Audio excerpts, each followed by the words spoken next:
Bonsoir. Bonsoir. Merci de votre accueil et merci d'être aussi nombreux. Merci Monsieur le maire pour ces mots d'accueil. On va peut-être commencer par se présenter, Michel Lorca et moi-même.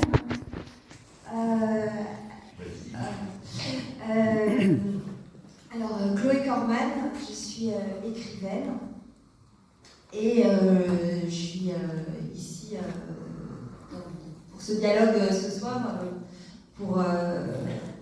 surtout autour de deux parutions, l'une de 2020, un essai qui s'appelle « Tu ressembles à une juive », où j'interroge le rapport entre le racisme et l'antisémitisme et la présence, la coprésence du racisme et de l'antisémitisme dans la France contemporaine, et au travers de mon histoire familiale et de mon métier de professeur. Et puis un roman récit, Les Précurseurs, où je raconte, qui paru en 2022, où je raconte la déportation de 3 petites filles qui étaient des cousines germaines de mon père. Mon père est né en 1946, et donc à sa naissance, il y avait ce triple deuil dans la famille de ces petites cousines qui avaient été assassinées en 1944 par le roi 77, qui est un parti de Paris après le débarquement, qui fait partie de ces convois complètement de l'opiniâtreté délirante du processus génocidaire dans sa fin. Voilà. En même temps que je vous raconte ces éléments familiaux, donc je réalise aussi que effectivement c'est émouvant et c'est un lieu d'expression de curiosité et peut-être de ce dialogue, de se dire Michel, vous avez exactement l'âge de mon père. Également une famille juive polonaise, des interrogations militantes semblables. Et il y a des questions qu'on se pose en famille ou qu'on se pose plus difficilement en fait. Ça peut être un lieu aussi de ce décalage tout en ayant cette familiarité. Voilà.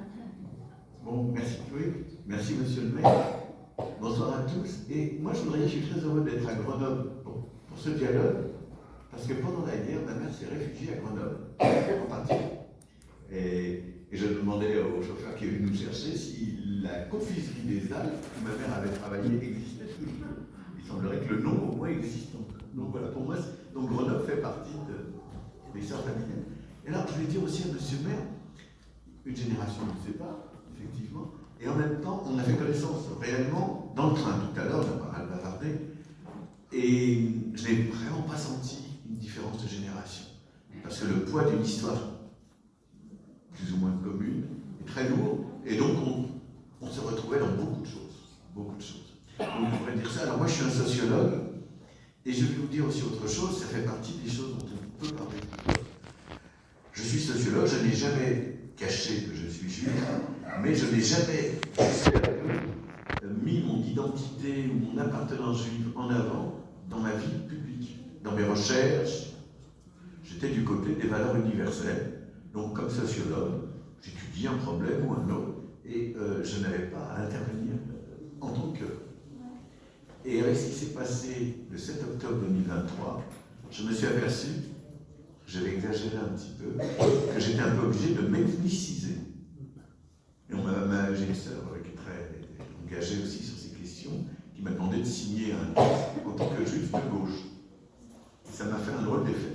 Alors, juste pour vous dire ce que je peux faire, c'est que je peux parler de mon expérience, comme Chloé, il y a beaucoup de choses à dire. J'ai mené aussi des recherches, et la plus importante, je l'ai menée en 2004-2005.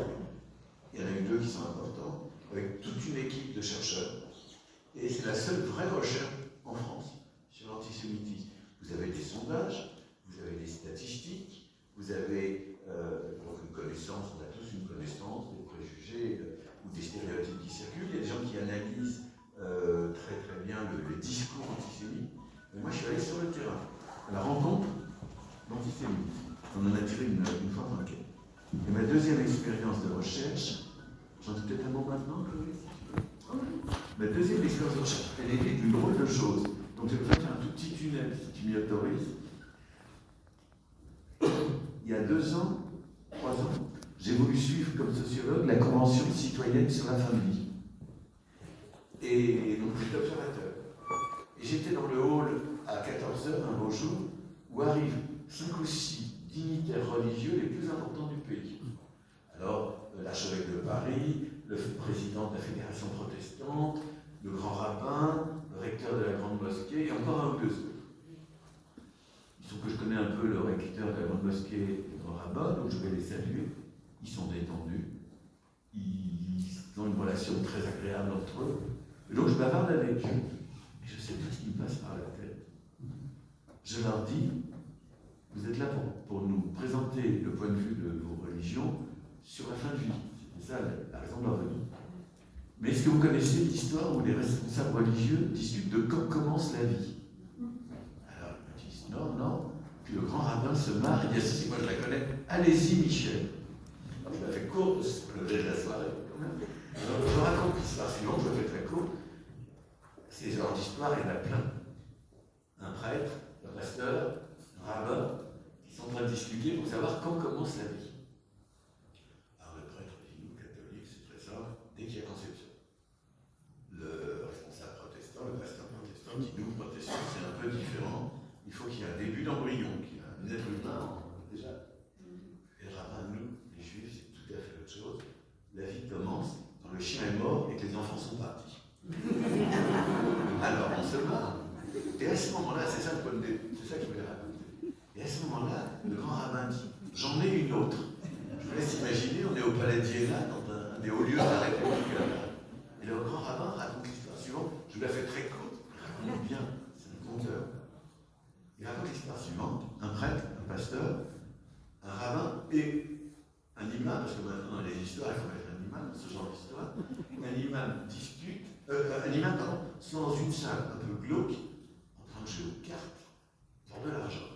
C'est le rabbin qui raconte l'histoire. Ils sont en train de jouer aux cartes pour de l'argent, la porte s'ouvre, le commissaire de police. Qu'est-ce que je vois là? Enfin, les responsables religieux, la plus haute importance, en train de jouer aux cartes pour de l'argent. Ah non, monsieur le commissaire, pas pour de l'argent. Enfin bref, le commissaire les prend l'un après l'autre comme ça et les force à jurer à chaque fois qu'ils ne jouent pas pour de l'argent. Le prêtre se parjure, je ne jouais pas pour de l'argent. Le pasteur se parjure, moi non plus. L'imam se parjure, moi non plus. Le commissaire se tourne vers le rabbin et dit, et vous, monsieur le rabbin? Et le rabbin lui dit, enfin, monsieur le commissaire, vous ne voulez pas que je joue aux cartes tout seul pour de l'argent? Et puis ils vont faire leur conférence. Alors cette histoire m'a fait d'abord rigoler. Et puis on a fait l'attention. Je me suis dit, mais c'est pas les histoires juives que j'aime bien. Qu'est-ce qui me gêne dans cette histoire? Ce qui me gênait, j'y ai réfléchi, c'est le fait que c'est pas une histoire qui en appelle à la bienveillance. Il n'est pas sympathique, ce rabbin qui laisse tomber les petits camarades, en quelque sorte. Hein, il s'en sort bien. C'est pas sympathique non plus, parce que le rabbin a l'air plus intelligent que lui. Donc ça tape sur des choses qui sont présentes dans des histoires antisémites. Et donc ça m'a décidé, ça m'a rappelé plein d'histoires que j'entendais dans ma famille, donc là je raconte sur des histoires juives, que mon père adorait les écouter, et bon, bref, et du coup je me suis demandé pourquoi c'était si bien d'en raconter il n'y a pas si longtemps, pourquoi on ne pouvait plus en raconter tellement aujourd'hui. Donc voilà, donc je dis ça, et donc j'ai fait une enquête, une recherche là-dessus. Donc voilà, je voulais raconter un peu ça, Chloé, excuse-moi d'avoir été un peu long, c'est pour dire, c'est la question juive, on peut y rentrer de mille et une façons. Il faut faire une enquête, on peut écouter quelqu'un qui raconte des histoires juives, on peut évoquer évidemment des choses dramatiques de l'histoire des cousines, on peut évidemment aussi essayer de réfléchir à ce que ça signifie, c'est ce que je prends dans le livre de Chloé sur tu ressembles à Jules, c'est ça. Voilà ce que je veux raconter. Mais tu as anticipé des questions que je voulais te poser. Et d'abord, te faire remarquer que cette enquête que tu évoques de 2005, en fait, moi je l'ai découverte quelques années plus tard, mais je cherchais des réponses il me semble que c'est un collectif que tu as lancé en réponse à un ouvrage que j'avais trouvé assez dévastateur, qui a laissé une marque, Les territoires perdus de la République, que j'avais trouvé assez paranoïaque dans sa vision de banlieue, d'une jeunesse qui aurait basculé dans une violence et notamment antisémite. Et j'avais trouvé des réponses et une précision dans cette enquête. Et si on fait le chemin jusqu'à ton essai La dernière histoire juive, ce qui m'a aussi touchée, c'est ce que tu nommais, c'est-à-dire de se dire, j'ai l'impression que l'impulsion pour ce livre, c'est de raconter ta version de la judéité, celle de ta famille, une judéité. En fait, tu as choisi l'humour juif, et c'est un vecteur aussi qui sépare la pratique religieuse, qui permet d'affirmer en fait une façon d'être juif, qui n'est pas la religion, qui n'est pas l'héritage, qui n'est pas de parler uniquement du traumatisme de la Shoah, qui est et à la fois que tu situes dans une époque, finalement, tu dis des années 70 à 2000, comme une espèce de parenthèse aussi, de la possibilité de cet humour. Et moi, ce qui m'intéressait d'évoquer ici, c'est effectivement l'idée qu'être juif, parce qu'effectivement on n'est pas là tous les deux seulement comme commentateurs de l'antisémitisme ou de la judéité, on est là parce qu'on est des personnes juives, c'est aussi des expériences et des identités extrêmement multiples, qui sont très difficiles à définir, avec un contexte d'être ramené soit aux religieux, soit à Israël, soit à être victime de l'antisémitisme, soit en fait des espèces de réductions qui sont dures à vivre, qui correspondent peu à la réalité. Donc je l'ai dit, moi aussi j'ai grandi dans une famille assez laïque, où on était où ça ne viendrait pas à l'idée de ne pas se dire juif. C'était quand même notre culture, et à la fois c'était une expérience de la laïcité, quoi, à travers la judéité. Et aussi ce dont j'ai pris conscience petit à petit dans ma vie, c'est à quel point être juif, c'est une expérience minoritaire et mal connue. Et je trouve que cette découverte tardive, quand on veut parler d'antisémitisme, cette découverte progressive, elle doit être en fait un postulat. Il y a moins de 500 000 juifs, je pense, en France. Enfin, c'est des calculs, on le sait, qui sont délicats. Mais en fait, c'est pas très connu ce que c'est que d'être juif. Et c'est pas inutile d'être là et pour rappeler que c'est une expérience très variable,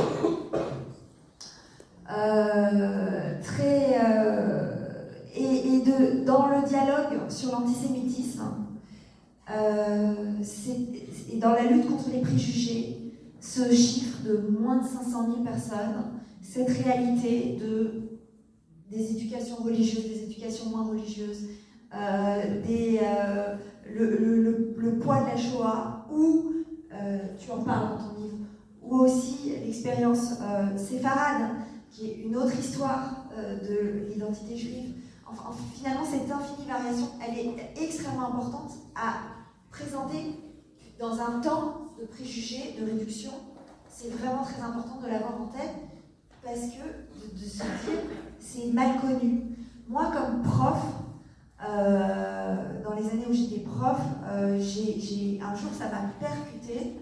On était en visite au mémorial de la Shoah sur le site de Drancy, en banlieue parisienne.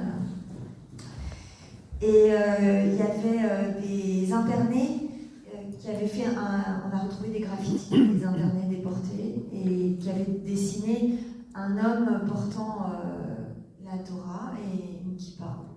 Mais beaucoup d'élèves ne savaient pas, ne comprenaient pas ce que c'était que cette représentation. Voilà, donc je trouve que ça, l'idée qu'il y a des récits à faire, vous l'avez fait Michel par ce biais-là, une expérience de famille juive, l'expérience de l'humour, et se dire c'est une réalité multiple et mal connue, c'est infiniment important. Ah, je suis tout à fait d'accord. Et si vous êtes venu pour voir des gens qui ne sont pas d'accord, vous serez très déçus. Hein. On est très d'accord, mais je trouve ça plutôt mieux. Alors, oui, il y a deux choses importantes, entre autres, dans ce qui vient d'être dit. Premièrement, le monde juif est très diversifié. Et deuxièmement, la connaissance de ce monde très diversifié est souvent très lacunaire et parfois même inexistante. Alors, sur les différences, vous avez des juifs de toutes sortes de courants politiques, c'est-à-dire vous avez tout. Hein, vous avez aujourd'hui des gens qui vont, disons, de l'extrême droite à l'extrême gauche. Il n'y a aucun doute. Vous avez des juifs de toutes sortes d'origines, avec entre eux d'ailleurs des relations parfois conflictuelles. Moi je me souviens, sur le mode de l'humour, avoir entendu tel ou tel ami de mes parents, d'origine juive polonaise, parler de juifs roumains en disant c'est les pires. Vous voyez, alors en même temps ils se fréquentaient, ils se connaissaient. La différence en France, il y a plein de différences, il y a des différences sociales très importantes. Quand les migrants venus d'Europe centrale, comme la famille de Chloé et de la mienne, sont arrivés en France, en général, la plus grosse vague, c'est après la Première Guerre mondiale. Ils sont arrivés en France, ils étaient misérables. C'était des gens très, très pauvres, qui fuyaient l'Europe centrale pour des raisons mélangées d'antisémitisme et de crise économique. Il y avait les deux en même temps. Et ils sont arrivés en France, ils n'ont pas été très bien accueillis par l'établissement juif qui était déjà là. Hein, il y avait vraiment un monde d'en haut, si je peux dire, et un monde d'en bas. Donc il y avait des différences sociales. Donc il y a ça. Il y a évidemment cette énorme différence entre les séfarades et les ashkénazes.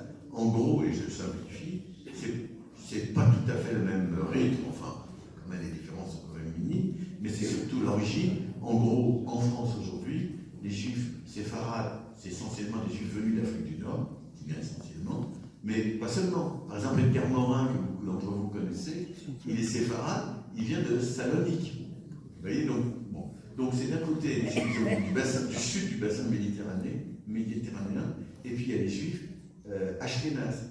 Et c'est aussi un thème de plaisanterie. Donc je peux raconter une ou deux histoires de mon livre. C'est pour comme on parle de choses gravissimes, ça détend un peu. Un dentiste qui m'a raconté qu'un jour, il reçoit un prêtre. Il habitait et travaillait dans le quartier Versèvres Babylone à Paris, où il y a beaucoup d'institutions religieuses. Et le prêtre s'appelait Israël. Alors mon dentiste ne lui dit rien la première fois, la deuxième fois, puis la troisième fois, il s'enhardit. Il était juif lui-même, mon dentiste.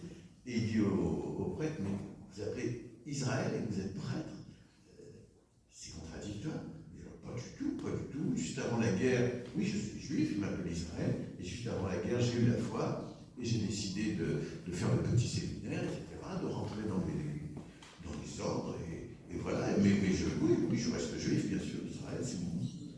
Et mon dentiste lui dit, comme Monseigneur Lustiger, le malheureux, le prêtre, comment ça, comme Monseigneur Lustiger? Mais pas du tout, il est ashkénaze. Il était furieux, d'accord. Donc on peut en rire, c'est moins bien sûr, mais ça fait partie de toutes ces des différences. Il y en a énormément dans le rapport à Israël, dans le rapport à la religion, et dans le positionnement politique ou social. Alors ça c'est... Quant à la connaissance des Juifs, et là on rentre dans des choses lourdes, c'est pour ça que les livres de la connaissance des Juifs de France est très, très lacunaire. Moi, j'ai des amis qui m'ont dit qu'ils ne savaient pas ce que c'était un Juif avant d'être très adulte, très adulte, que c'était uniquement ce qu'on leur avait appris au catéchisme. Et donc, on rentre dans la chose importante. Je pense qu'un moment, un tournant, c'est les années 70. Et dans les années 70, c'est des choses très dramatiques d'un côté. C'est l'époque où on commence à prendre conscience de ce qu'a été la Shoah. Contrairement à ce qu'on pourrait croire, après la Seconde Guerre mondiale, je ne dis pas que personne n'était au courant, bien sûr que si, mais ce n'était pas très présent et l'opinion n'était pas très au courant parce qu'il ne fallait pas en parler, parce qu'il valait mieux parler de l'après-guerre, il valait mieux parler de la résistance, des gaullistes, des communistes, ce genre de choses. Et c'est seulement dans les années 60-70 que le monde juif a commencé à mettre en avant ce qui s'était passé et que ça a commencé la conscience a surgi. Aux États-Unis, il y a une série qui a eu un énorme impact qui s'appelait Holocauste. En France, un peu plus tard, le film de Lanzmann, 85, qui a été une découverte vraiment fou. Oui, c'est récent. Et donc le traumatisme a suscité aussi l'intérêt, la curiosité, la sidération et la bienveillance, je pense au début. Et donc, ça date, c'est récent. C'est récent. Et donc, la connaissance a commencé à se mettre en place. Et là, Chloé a commencé à toucher du doigt une chose très importante. C'est qu'on s'est bien parlé des Juifs, beaucoup, en termes de victimes. Ils ont été victimes. Leur souffrance historique, on la découvre, elle a été immense. Et donc, on les définit de cette façon-là. Il y a un historien américain qui a eu une expression magnifique pour parler de cette façon-là de faire l'histoire des Juifs. Ils ont dit, il a dit, leur histoire est une histoire lacrymale. Ça pleure et ça fait pleurer. Mais ce que souligne Chloé, c'est qu'il y a aussi toute une vitalité. Les Juifs, ce n'est pas simplement des gens qui ont été détruits. C'est des gens qui apportent quelque chose, en matière culturelle, artistique, scientifique, qui participent à la vie collective, qui la construisent, qui ne sont pas simplement à définir de façon négative. Et donc je pense que le travail qu'elle fait et ce qu'elle raconte, c'est quand même des choses qui rappellent ça aussi. Et donc ça c'est important, on en a pris conscience tardivement. Donc voilà ce que je voulais dire en réponse à ce que... Et on pourrait dire, sur ce que tu dis sur les années 70, ajouter que dès 78, pour parler du contexte français, dès 78, on est la tribune de Robert Forisson, la première tribune négationniste de Robert Forisson, c'est dans les pages du Monde. Donc aussi une violence antisémite qui est présente malgré ou avec la reconnaissance de la Shoah en France tout de suite. Et donc ça, je trouve que c'est important aussi d'avoir cette perspective, de raccrocher, si on parle d'antisémitisme aujourd'hui, de se dire cette fureur que dans le débat, dans la connaissance publique, il y ait la Shoah dans les années 70 et sa négation tout de suite, voilà, ça date, c'est coïncident. Et voilà, dans l'analyse aussi de l'inconnaissance de la judéité et de toutes ces réalités que tu as décrites, ce que je veux dire très simplement, c'est que ça m'a appris qu'il faut une parole, une patience en fait, une patience et un travail de... Enfin, vraiment, je pense que les objets culturels, les histoires, en fait, c'est pour ça que cette articulation d'aujourd'hui et les racismes, elle est très, comme pour tous les racismes, tous les objets culturels, les histoires, tu parles de la vérité si je mens dans ton livre du musée d'histoire du judaïsme, justement à Paris, qui est là pour pas seulement raconter l'histoire de la Shoah, mais raconter la vitalité de la culture juive à travers les siècles. C'est vraiment, comme pour toutes les minorités, je mets ça ensemble, c'est vraiment très important d'être pas dans une attente que ce monde de moins de 500 000 personnes, il soit de l'ordre du déjà connu, mais d'être capable de se raconter dans un contexte, et peut-être que là aussi on peut commencer à toucher aux préjugés et à ce qui fait qu'il y a des préjugés racistes parfois dans une laïcité à la française qui est parfois de gommer. Ça parlait aussi de toute une vie avant de parler en tant que personne juive, de toi-même, d'une vie, de son histoire. Et c'est vrai qu'en France, parfois, pouvoir se raconter dans sa spécificité, être connu dans son histoire familiale, dans sa culture familiale, c'est des choses qui mettent du temps à pouvoir advenir, quelle que soit l'origine en fait. Il y a plusieurs choses dans ce que dit Chloé. Je voudrais non pas polémiquer avec monsieur le maire, mais revenir sur ce qu'il a dit à propos de racisme et antisémitisme. Je pense que, je vais dire de façon un peu simpliste, si vous êtes historien, alors là vous avez 1000 fois raison, il y a même un livre d'un historien israélien qui s'appelle « La plus longue haine de l'histoire ». Il n'y a aucun peuple qui a subi avec constance la haine pendant plus de 1300 ou de 2500 ans. Donc pour un historien, il faut vraiment distinguer l'histoire de l'antisémitisme de l'histoire du racisme. Pour un sociologue qui étudie comment ça marche, comment ça fonctionne, là, c'est la même famille de problèmes. Donc on ne peut pas répondre vraiment au problème que vous posez, monsieur le maire, parce que selon le regard, selon la perspective qu'on adoptera, on sera plutôt à insister sur la spécificité historique, ou plutôt sur le caractère assez général des mécanismes de fonctionnement de la haine. Donc je voulais dire ça, parce que c'est pas si simple. Oui, mais dans l'idée de pas si simple, je m'interroge en fait sur l'identité juive qui a 2000, on a fêté en septembre l'année 2500. Non, 5786. 5786. Merci. Je vous en prie. Je me rappelle le soir de le fêter pour l'expliquer à mes enfants et j'oublie. 5786. Bon, mais en fait, je trouve que dans un regard historien, cette idée de continuité du peuple juif, elle s'interroge aussi. Hein, et je trouve que ne jamais l'interroger me pose de plus en plus problème dans cette idée de peuple, en fait. Je me positionne de plus en plus dans l'idée que c'est un lien à une religion, à une culture, mais comme toutes les religions, toutes les cultures,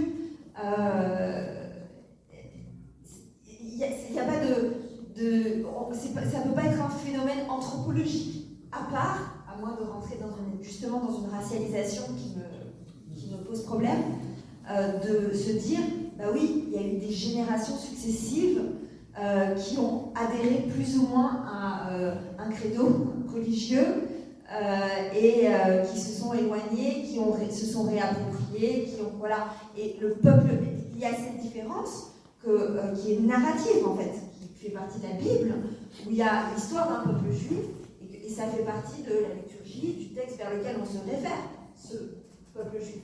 Mais d'un point de vue de méthode historique, moi, je trouve que c'est évident qu'il y a des générations successives qui forment une continuité qui s'interroge. Il y a quelqu'un qui s'appelle Richard Marienstrass. Excusez-moi, je n'ai pas entendu la date et je voudrais savoir à quoi il correspond cette date. 5786. C'est le calendrier hébraïque. 86, 5786. 5782. C'est quand on assiste au dernier Rosh Hashanah. 5786. Oui, voilà. C'est l'année C'est l'année de la création du monde. Ça part. Voilà, si on compte par rapport à la création du monde. Voilà, ça part de la création du monde. Alors, c'est intéressant, c'est pas simplement une question théorique, la question de savoir si c'est un racisme ou pas, bon, c'est aussi une question de recherche. Par exemple, vous avez des laboratoires de recherche où on étudie uniquement l'antisémitisme, d'autres on étudie uniquement telle ou telle forme de racisme ou le racisme. Bon, moi je me suis occupé justement de mettre en place dans les institutions où j'avais les responsabilités un travail collectif, où on pouvait discuter, en particulier entre chercheurs travaillant plutôt d'un côté ou plutôt de l'autre. Maintenant, sur le fond de l'antisémitisme, parce qu'on n'en a pas encore beaucoup parlé, et c'est quand même le cœur de la rencontre ce soir. Après la Seconde Guerre mondiale, donc, on n'en parle pas beaucoup en France de ce qui s'est passé. Et dans l'ensemble, il y a quand même l'idée que c'est fini, ça ne va pas recommencer. Et que ce qui avant-guerre était une opinion, ça s'est révélé être un crime. Et donc, il y a l'idée que ça va régresser dans le monde. Bon. L'Église catholique, qui jusque-là avait professé non pas l'antisémitisme, mais l'anti-judaïsme, c'est-à-dire la haine des Juifs comme religion, l'Église catholique fait son aggiornamento, c'est très connu, ça s'appelle le Concile Vatican II. Il faut savoir que les décisions les plus importantes de ce concile, je suis venu pendant peut-être un an, c'était avec des milliers, je crois, de participants, c'était une opération extrêmement lourde, et la décision la plus importante qui a été prise par ce concile, ça a été d'en finir avec la haine des Juifs. C'est-à-dire qu'on supprime du catéchisme, de l'enseignement religieux, toute référence négative à un peuple déicide, ou ce genre de choses. Il faut savoir que c'est Jules Isaac. Vous avez, les plus anciens d'entre nous se souviennent peut-être d'avoir étudié l'histoire dans les livres Malais Isaac. Ben, le Jules Isaac, c'est lui qui a été certainement parmi les personnes les plus influentes pour convaincre les catholiques, le catholicisme, le Vatican, d'aller dans ce sens. Donc, le monde catholique s'éloigne de l'antisémitisme, même s'il y a toujours des survivances, bien sûr. Et on se dit, c'est fini, ça ne reviendra plus. Et Chloé a raison de dire, dans les années 70, ça ressurgit à l'extrême droite avec Forisson. Hein? Pardon? Alors, et un tout petit peu, non pas l'extrême gauche, mais l'ultra-gauche, un groupuscule, c'est quelques personnes, ça s'appelle la vieille taupe. Si on rentre dans des détails, on trouve beaucoup de choses. Hein. J'y vais à grands coups de serpe. Hein. Mais c'est quand même d'abord l'extrême droite, c'est tellement l'extrême droite, Forisson, que Jean-Marie Le Pen se dit très intéressé par l'idée que les chambres à gaz n'ont jamais existé. C'est pas Forisson qui a lancé le truc. Ça a été lancé depuis l'Espagne par quelqu'un qui s'appelait Darquier de Pellepoix, qui avait été pendant la guerre collaborateur lourd, commissaire aux questions juives, quelque chose comme ça, et qui déclare depuis l'Espagne, où il avait été protégé par Franco, et où après, il n'avait pas été extradé, on est en 78 à peu près, qui déclare à Auschwitz, on a gazé que des poux. On a gazé que des poux, les parasites des choses. C'est Forisson. Et Forisson est interrogé, c'est ça le point de départ, est interrogé à propos des déclarations de Darquier de Pellepoix qui ont fait la une de l'Express, bref, et ça marche. Et donc, renouveau de l'antisémitisme de ce côté-là, principalement. Je ne dis pas qu'il n'y a rien d'autre ailleurs, mais principalement. Arrivent les années 80 et 90, c'est quand même pas très puissant comme mouvement. Et en 72, le Front National de Jean-Marie Le Pen, c'est un groupuscule. C'est pas du tout une force politique importante. Et donc, pendant une vingtaine ou une trentaine d'années, on peut croire que l'antisémitisme est résiduel en dehors de quelques nostalgies, mais on sent quand même un certain bouillonnement. Il y a par exemple un livre, j'ai oublié le nom de l'auteur, mais peu importe, un livre qui dénonce le Shoah business, c'est-à-dire l'idée que les Juifs, d'accord, les chambres à gaz, elles ont bien existé, mais du coup, les Juifs, ils en tirent profit. Ils sont payés de l'argent par les Allemands et des choses comme ça. Donc, il y a quand même un frémissement antisémite. Mais dans l'ensemble, entre les années 60 et la fin du XXe siècle, en gros, c'est plutôt un âge de bonheur pour les Juifs de la diaspora. D'autant plus que non seulement, quand on découvre la Shoah, la sidération conduit plutôt à la bienveillance, mais qu'en plus, à cette époque-là, l'image d'Israël reste encore bien plus positive que ce qu'elle deviendra ensuite. Le point de départ du déclin d'une image positive pour Israël, à mon sens, mais là je ne sais pas si Chloé a le même sentiment, c'est 1982, c'est-à-dire l'armée israélienne qui encercle Beyrouth, et dans ce contexte, des milices chrétiennes, sous les yeux de l'armée israélienne, c'est pas elle qui agit, mais sous ses yeux, l'armée israélienne massacre des centaines et peut-être des milliers de Palestiniens dans les camps de Sabra et Shatila. Et là, ça a été un choc. Ça a été un choc dans le monde entier, y compris en Israël. C'est les milices. Des C'est les milices milices chrétiennes, les phalanges, les phalanges. C'est pas ce que j'ai dit? Oui, oui, c'est ça. Non, c'est dans l'absus. Non, non, mais il a dit ça. Sous les yeux de l'armée israélienne. Sous les yeux. Je me suis mal exprimé. Sous les yeux de l'armée israélienne. Donc il laisse faire, en gros. Oui, oui, c'est les phalanges chrétiennes. Pardon? Oui, tout à fait, c'est les phalanges de Bécher Et Gémanier. donc c'est à partir de là, en Israël, il y a un mouvement qui s'appelle la paix maintenant qui se met en place. Enfin, dans le monde entier, une énorme émotion. Et l'image d'Israël va commencer à se dégrader. Alors, et c'est dans ce contexte-là que les choses vont changer et que des choses vont changer aussi. Parce que la structure de la société française se transforme. Je ne sais pas s'il faut en parler maintenant ou plus tard, mais enfin, Chloé a été enseignante plus tard, mais elle a reçu dans les années 2000, elle a vu dans les années 2000 le fruit de cette évolution démographique de la société française, la transformation de l'immigration. Les immigrés venus d'Afrique du Nord dans les années 50, ils n'ont qu'une idée, c'est des hommes venus tout seuls, qui vivent très souvent dans des foyers, sur la côte ou autre, et qui pensent qu'ils vont retourner au pays après avoir accumulé un peu d'argent. Et puis à la fin, au milieu des années 70, tout a basculé. Je ne rentre pas dans le détail de l'histoire, c'est devenu une immigration de peuplement. Et ils ont pu, regroupement familial aidant, ils ont pu avoir des familles, des enfants, etc. Et là, beaucoup de choses vont se transformer. Et alors, je pense, Michel, qu'on en passe par ce récit, d'abord de la diversité, de l'inconnu de la judéité, des atermoiements de la connaissance de la Shoah et de l'ancienneté des résurgences récurrentes de l'antisémitisme.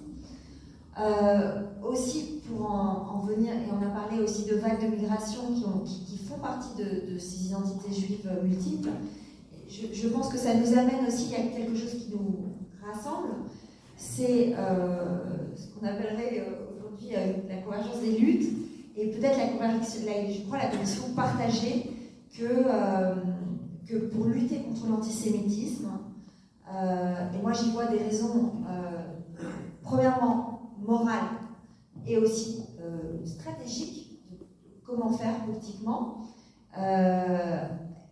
il faut mener ce combat dans la lutte contre les racismes. Alors morale, parce que, et là je le dis même en tant que juif, être ôté de l'expérience des autres minorités, je trouve ça extrêmement violent en fait.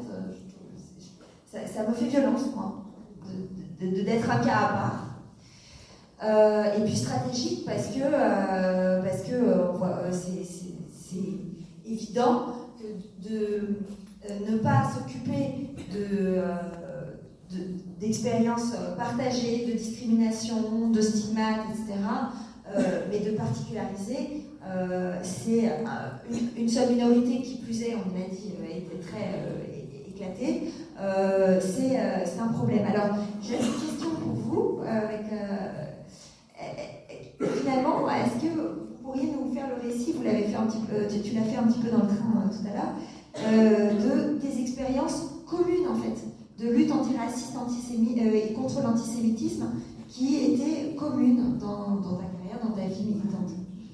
Alors, il faut d'abord dire une chose très importante qui complique l'analyse. C'est que en France, jusque dans les années 70, les Juifs sont plutôt tentés par un modèle de très grande intégration républicaine. Et c'est un modèle, on le résume souvent par une phrase très célèbre du comte de Clermont-Tonnerre, un aristocrate qui siégeait à la Constituante dans la Révolution française, qui déclare, donc quand il y a un grand débat sur qu'est-ce qu'on fait des Juifs, à l'époque, qui déclare, il faut leur donner, je le cite approximativement, tout comme individu, et rien comme, il ne dit pas communauté, il dit comme nation, rien comme communauté. C'est-à-dire, dans l'espace public, les Juifs sont des individus exactement comme les autres, des citoyens comme les autres. Ils n'ont pas à apparaître visiblement dans l'espace public. Et donc le modèle, c'est très important pour répondre à la question que pose Chloé, le modèle dominant pour les Juifs de France jusque dans ces années 60, 70, c'est « je suis juif en privé, mais dans l'espace public, je suis un citoyen comme les autres. Rien d'autre. » Alors ça rend difficile certaines convergences. Puisque si je dois me mobiliser contre l'antisémitisme, selon ce modèle, Je ne le ferai pas en tant que juif, mais en tant que citoyen. C'est pour ça que c'est pas si simple. Et donc, le tournant, pour moi, est très, très, très visible. Le tournant, c'est l'attentat, enfin, c'est les réactions à l'attentat de la rue Copernic. En octobre, je crois, 80, excusez-moi, c'est ma fin un tout petit peu imprécis, mais les idées sont là, hein, le raisonnement est là, les faits, c'est un peu imprécis. Je crois que c'est en octobre 80, les terroristes mettent dans une sacoche de moto devant une synagogue au Copernic des explosifs, et il y a des victimes, il y a des morts.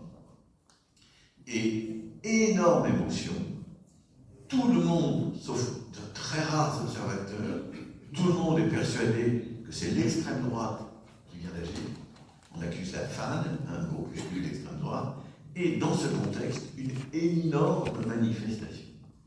Et pour la première fois, dans ce que je vois, la manifestation, certes, c'est au nom de la démocratie, c'est au nom de la République, c'est au nom de... Il y a des francs-maçons, il y a des gens qui sont là, visibles, hein, en tenue de maçon, ce qui est très rare. Enfin, il se passe plein de choses. Mais surtout, il y a des gens qui défilent en disant « les Juifs sont dans la rue ». Autrement dit, la mobilisation se fait aussi au nom d'une affirmation juive. Et donc ça modifie le combat. On ne lutte pas en tant que citoyen demandant le respect, la démocratie, les valeurs républicaines. On lutte aussi en tant que juif. Et donc le tournant, il s'opère aussi dans cette époque-là. Et ça va faciliter évidemment certaines convergences avec les luttes d'autres acteurs qui sont victimes d'autres racismes. Alors, pour expliquer la difficulté de ces convergences dont parle Chloé, l'exemple américain est très intéressant. Aux États-Unis, il y a le mouvement...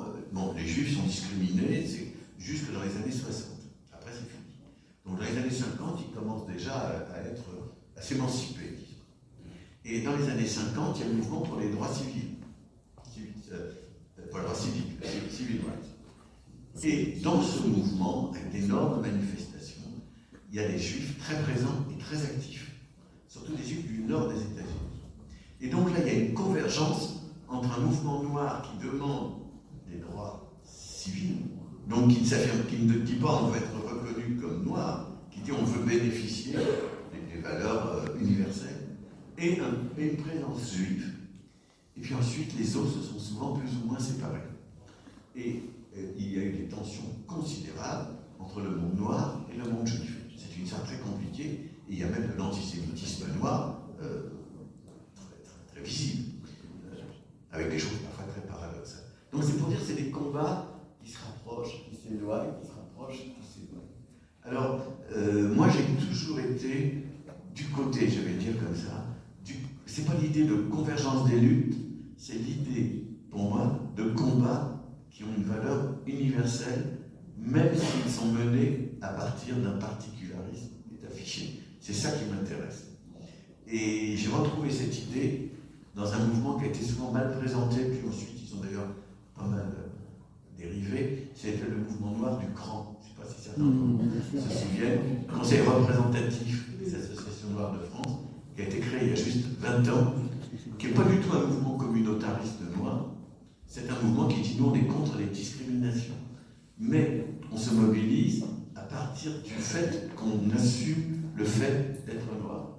Ils ont eu des pires ennuis, c'est très intéressant, à propos des statistiques ethniques.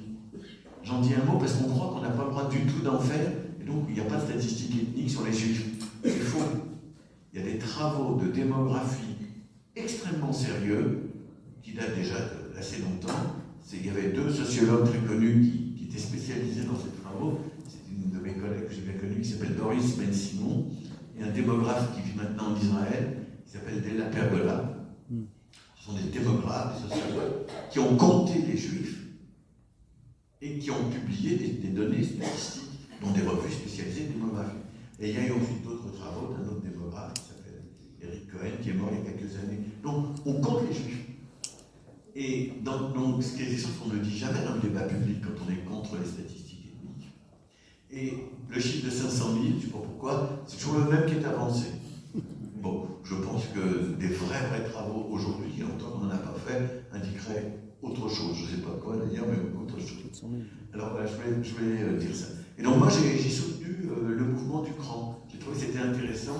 Des gens qui disent qu'il faut faire des statistiques ethniques, non pas pour donner des avantages particuliers aux Noirs, mais pour lutter contre les discriminations qu'ils subissent. Quand on sait combien sont victimes et de quelles discriminations, ça permet peut-être d'être plus actif. Mais jusque-là, les grands combats sont plutôt menés par des associations qu'on peut appeler universalistes. Si je vous dis la Ligue des droits de l'homme, la LICRA, il y en a certainement d'autres, ce sont des mouvements qui ne disent pas qu'ils s'appuient sur telle ou telle identité. Mais oui, ça c'est autre chose, mais dans le discours, voilà. Donc il y a vraiment quelque chose d'intéressant, c'est que, de mon point de vue, la seule convergence acceptable, c'est celle qui affirme la référence commune à des valeurs universelles, et non pas au soutien exclusif à tel ou tel particularisme. Mais aussi, puisqu'on parle de la cause commune, pour citer Nicolas Claire, la cause commune des Juifs et des Noirs, on peut rappeler aussi que ce sont deux particularismes, les Juifs et les Noirs, qui sont les vecteurs pour dire au moment de la Révolution française, la citoyenneté, ça va être tout le monde. Parce que dans ce qui devient la République française, en fait, dans l'état de la société à ce moment-là, ceux qui sont différents, c'est les Juifs et les Noirs. Et c'est avec ces différences-là qu'on exerce pour la première fois l'égalité et la citoyenneté unique, la même pour tout le monde, avec ensuite des aléas, des reculs terribles concernant les Noirs qu'on connaît, et de façon plus pérenne, plus immédiate pour les Juifs. Et ça, un historien comme Z.F. Sternel le montre en étudiant les Lumières et la Révolution française, en disant que tout de suite, en fait, le cas de ce cas-là des Juifs qui entrent dans la République, en fait, c'est aussi ce qui crée ce qu'il appelle les anti-lumières, c'est finalement la situation particulière des Juifs, c'est le scandale qui va ensuite, au fil des siècles, au moment de la dégradation terrible avec les nationalismes au 19e, c'est par les Juifs, c'est par ce qui paraît scandaleux qu'ils font partie de la société française comme les autres, que se développe le mouvement des anti-lumières, du nationalisme, les mouvements hyper racistes tels qu'ils s'expriment aussi dans l'extrême droite d'aujourd'hui. Et moi, ce que je trouve, puisqu'on parle ici pour articulation des luttes, ce qui est articulation de l'antisémitisme et des autres racistes, c'est ce qui est intéressant dans la situation des Juifs en France, c'est que, voilà, en fait, c'est contre eux, mais parce qu'ils se sont intégrés à la Révolution française, que l'intolérance à la française, les anti-lumières, s'est constituée. Mais ensuite, en prenant pour objet d'autres objets de haine, en disant non, toi tu rentres pas dans la société française, toi tu rentres pas, toi tu rentres pas. Le premier cas, c'était au moment révolutionnaire, c'était le cas juif et aussi le cas des Noirs. Je connais trop mal le cas noir pour en parler, surtout historiquement, mais ce que je voudrais ajouter, c'est ceci, c'est que malheureusement, on est dans une société plus ou moins fragmentée, dans laquelle chaque fragment est susceptible d'être d'un côté victime et d'un autre côté coupable d'une forme ou d'une autre de racisme. Vous avez, je l'ai dit tout à l'heure à propos des Noirs américains, vous rencontrerez parmi eux des antisémites, vous rencontrerez aussi des racistes parmi les Juifs de France, vous rencontrerez dans une société fragmentée toutes sortes de haines, de définitions de soi-même et de l'autre en termes de non-respect des valeurs universelles. C'est ça pour moi la chose la plus importante. Et donc, imaginer une convergence des luttes, ça voudrait dire qu'il n'y a aucun racisme dans telle ou telle population à laquelle on pourrait se référer. C'est plus compliqué que ça. Et donc,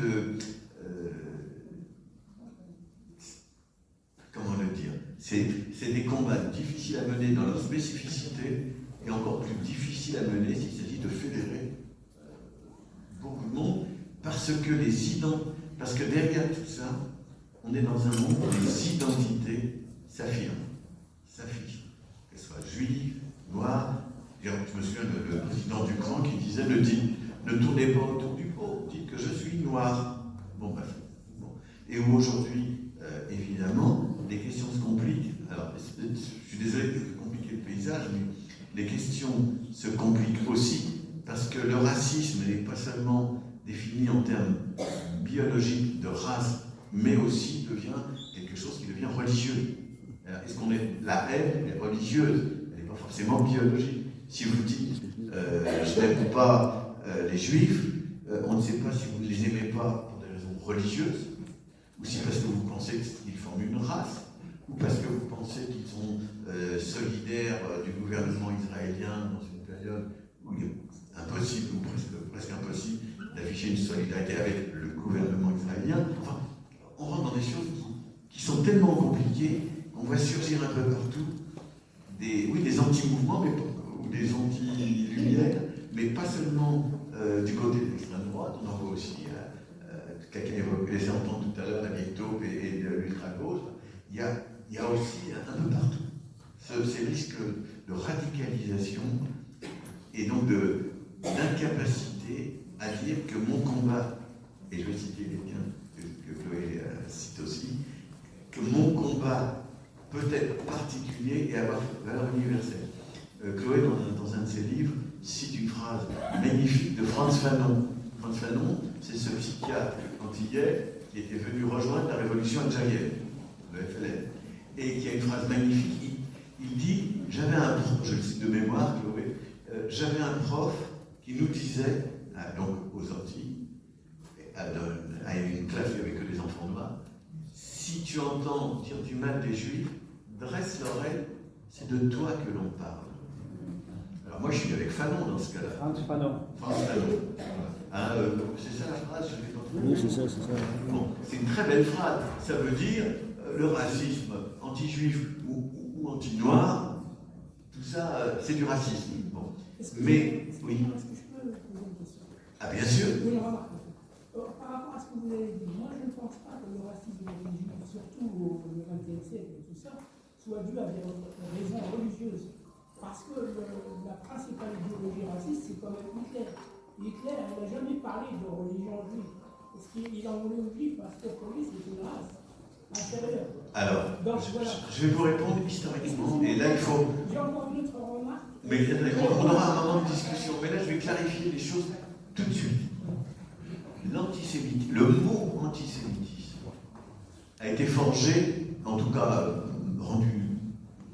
c'est diffusé à partir de 1800, à quelques années près, vers les années 1880. C'est-à-dire qu'il y avait un publiciste, un essayiste, si vous voulez, un journaliste allemand qui s'appelait Wilhelm Marr, M-A-2-Z. Vous chercherez, vous trouverez sur Internet tout ce qu'il faut là-dessus. Marr, qui a commencé à utiliser le mot antisémite.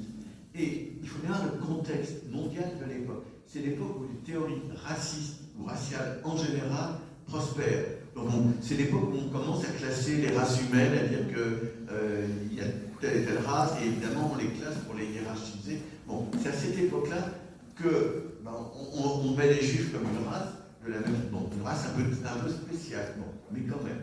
Et donc, l'idéologie existe encore. Et il y a quelqu'un, si ça vous dit quelque chose, qui s'appelle Delesquen, Henri. Et Henri Delesquen. Oui, c'est voilà. le club de l'Orange. C'est exactement ce qu'il propose aujourd'hui. Oui, mais attendez. Donc je vous répondais à la question précédente. Bon, c'était pour dire qu'avant 1880, évidemment qu'il y a de la haine des Juifs, on l'a rappelé, toi et moi, mais elle est avant tout anti-religieuse. On reproche aux Juifs d'avoir tué Jésus et de ne pas vouloir le reconnaître, d'être un peu déici. C'est religieux. Il y a d'autres dimensions, mais c'est religieux.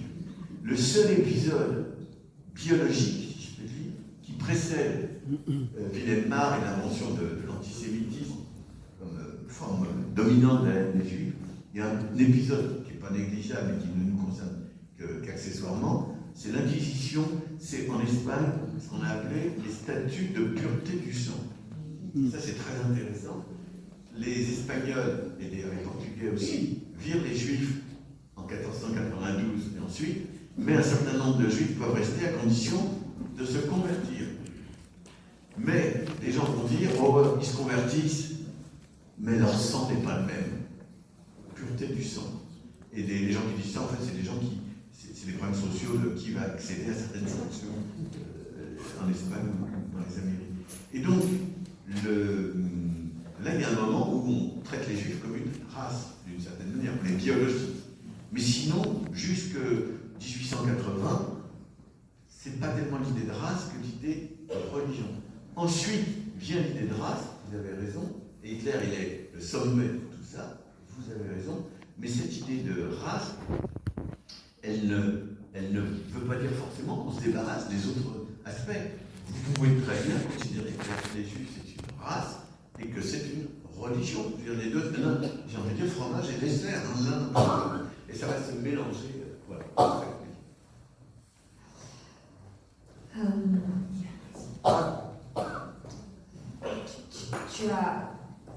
Tu as voulu rappeler que les haines réciproques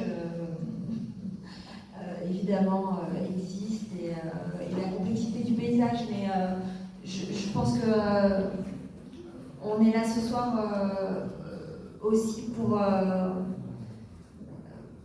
parler de l'inquiétude de l'antisémitisme dans un contexte d'augmentation et de succès d'une extrême droite haineuse dans de nombreux pays, couronnés de succès, allant de Trump à Orban, à Netanyahou. C'est ce contexte-là qui fait que le sujet il est terrible. Et c'est pourquoi, pour moi, la question de mettre en commun la lutte contre l'antisémitisme et la lutte contre le racisme, et que l'antisémitisme ou le racisme s'exprime dans telle ou telle minorité ou dans telle ou telle couleur politique, en fait, c'est pas... pour moi, la question, c'est vraiment comment on peut procéder et pourquoi il faut le faire dans aussi peut-être l'exportation, les métamorphoses de quelque chose qui s'est exercé dans l'antisémitisme, qui est la fantasmagorie, le fantasme de l'autre. On connaît l'imagerie des années 30. Il y a des choses qui sont réactualisées avec les années du Covid, là, sur les Juifs, des choses qui se sont réactualisées. Cependant, c'est ma méthode, la fantasmagorie de l'autre,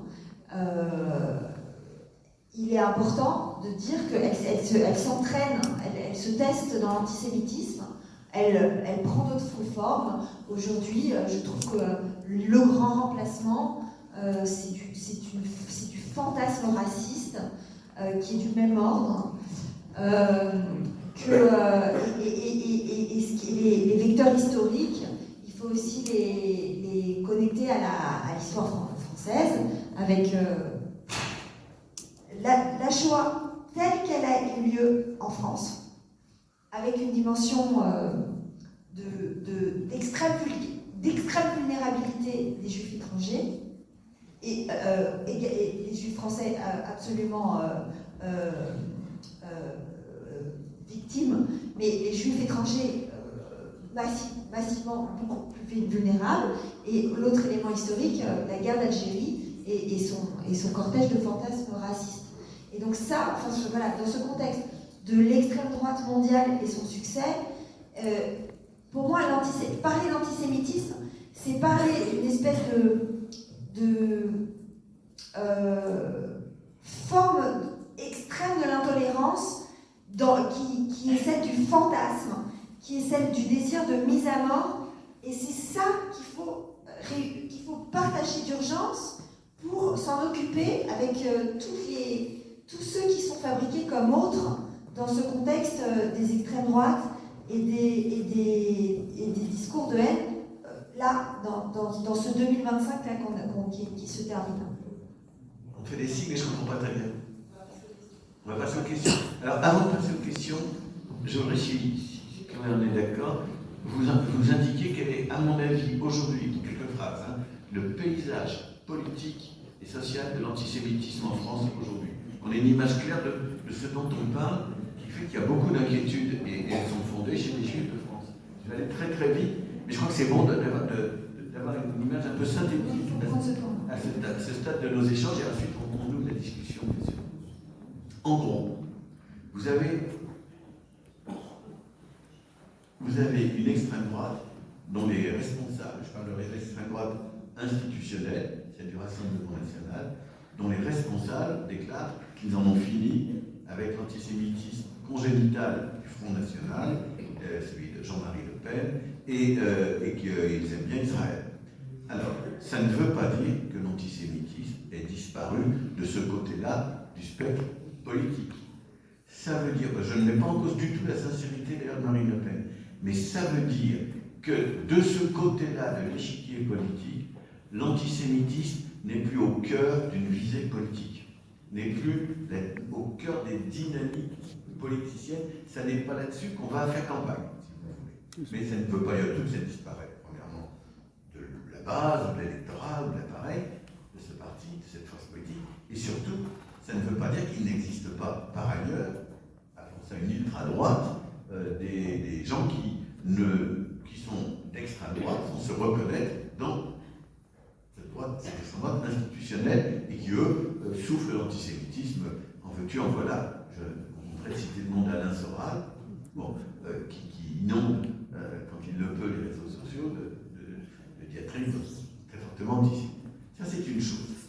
Maintenant, depuis les années 2000, on constate la montée des actes antisémites. Ce n'est pas d'aujourd'hui, les actes antisémites dont on parle tant. Les actes anonymes, vous voyez, ou difficilement imputables à tel ou tel, ça a commencé au début des années 2000, à ce moment-là. Et ça, évidemment, s'est amplifié à partir du 7 octobre 2023. Et donc là, ces actes antisémites, qui sont très, très nombreux, qui sont surtout suivis de très très près, on a des chiffres, on a des données, ces actes antisémites, on peut faire des hypothèses sur leurs auteurs, mais il est rarissime qu'on les connaisse. Donc je vous invite à une certaine prudence avant de les imputer, comme on a tendance trop souvent à le faire automatiquement, aux gens issus de l'immigration de l'Afrique du Nord, pour aller vite. Donc, je pense qu'on ne le sait pas vraiment, rien n'est démontré. Et les deux affaires les plus connues, c'est les affaires qui mettaient en cause la Bulgarie et la Russie. Vous savez, c'est ces histoires de mains, de cercueils, etc. Ensuite, vous avez du terrorisme islamique. Et ça, je voudrais le dire très nettement, il y a des travaux incontestables qui montrent que le cœur de la haine de ce terrorisme, c'est les Juifs, et c'est Israël. Il y a un psychiatre américain qui s'appelle Mark Seligman, qui est un ancien de la CIA, un personnage un peu curieux, mais qui a écrit des livres. En particulier, il avait pris toute la documentation disponible sur les auteurs des attentats du 11 septembre aux États-Unis, du 11 septembre 2001 aux États-Unis. Donc il a ramassé tout ce qui pouvait exister comme documentation, et la conclusion est imparable. C'est vraiment le cœur de la haine, il est là, le cœur de ce terrorisme. Et si je vous dis Mohamed Merah, et si je vous dis l'hypercacher, vous voyez que je réactive un petit peu ça. Donc ça, c'est un deuxième phénomène. Vous avez là des beaucoup plus documenté. Vous avez un troisième phénomène qui est l'existence, à mon sens, à gauche de la gauche, d'une tendance à, sous couvert d'antisionisme, mettre en avant en réalité les affirmations antisémites. Ça existe. Je ne dis pas qu'ils sont tous comme ça, que c'est général, mais ça existe. Mais je pense que ça existe pour des raisons qui sont avant tout instrumentales. C'est-à-dire que c'est des calculs politiques. On veut gagner un certain électorat et on croit qu'on va le gagner de cette manière-là. Alors on pourrait certainement compliquer le paysage. Mais ce que je veux dire, c'est qu'on n'est plus dans les années 60 ou même 80, et qu'on a affaire à autre chose. Un sondage très contesté, dont je tiens à dire, vient d'être publié par l'IFOP il y a quelques jours, et c'est un sondage qui dit, au sein des populations issues de l'immigration arabo-musulmane, en gros, la radicalité monte, l'islamisme monte, et par conséquent, on peut comprendre que l'antisémitisme aussi. Alors, ce sondage, à mon avis, est très contestable, mais on ne peut pas non plus s'en débarrasser comme ça. Hein. Donc, il faut avoir tout ça en tête pour avoir une image du paysage actuel de l'antisémitisme en France. Hein. Et donc, évidemment, ça rend difficile le positionnement, un positionnement nuancé. C'est les paysages, et c'est la dernière chose que je dis, parce qu'il faut qu'on passe à la discussion, mais c'est un paysage où tout le monde se radicalise. Toutes les positions extrêmes l'emportent sur le débat. C'est pour ça que je remercie Monsieur le maire de nous avoir invités ce soir. C'est difficile d'avoir un débat vraiment public, nuancé, dans lequel des points de vue diversifiés peuvent communiquer. C'est sans arrêt qu'il y a des histoires à ce sujet. Regardez la dernière affaire, puis je termine avec ça, le Collège de France qui organise un colloque, que l'administrateur annule au tout dernier moment, en reprochant aux organisateurs de faire quelque chose de totalement orienté, disons, côté radicalité palestinienne, pour le dire comme ça. Donc, on ne peut plus